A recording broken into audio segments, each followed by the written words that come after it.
Well, tensions remain high in the area surrounding 4 dams, which at one time created 4 lakes. A group of property owners have appealed to the Michigan Supreme Court, challenging the legality of special assessments. The assessments were imposed to fund the reconstruction of the dams in Midland and Gladwin counties. Here we go to ABC 12's Terry Camp. And Terry spoke with the attorney representing Huron Cove Association. Yes, Matt. Mike Homier says his clients have been harassed, even though they have the right to continue the fight in court. It's a fight that has delayed the reconstruction of the 4 dams, certainly adding more cost to the project. But Homier defends this latest appeal. So they're rebuilding public infrastructure for the public use, and only a specific number of properties are paying for that. And that you cannot do. That is one reason why the group of property owners known as the Huron Cove Association are taking their case to the Michigan Supreme Court. It was on January 6 when the Michigan Court of Appeals upheld an earlier ruling by the Midland County Circuit Court that allowed the special assessment to move forward.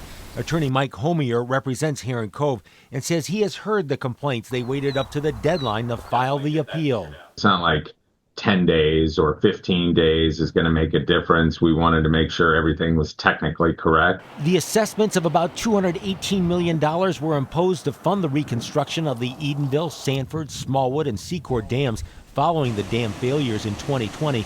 Homier admits some people have dropped out of the legal action. They've been harassed, harangued, chased around, cursed at, you name it.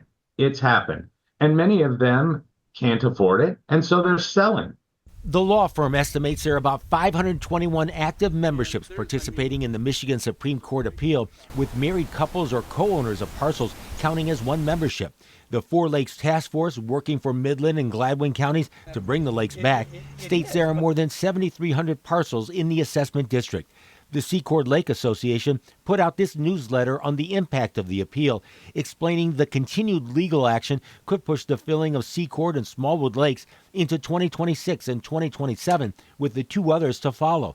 While the issue remains in court, 4 Lakes says it's difficult to secure additional funding, which could eventually lower the assessments. If you're successful with this, let's face it, I mean, the dams may never, ever get repaired.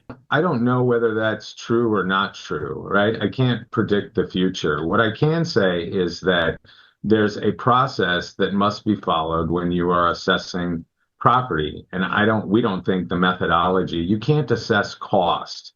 And that's what happened here.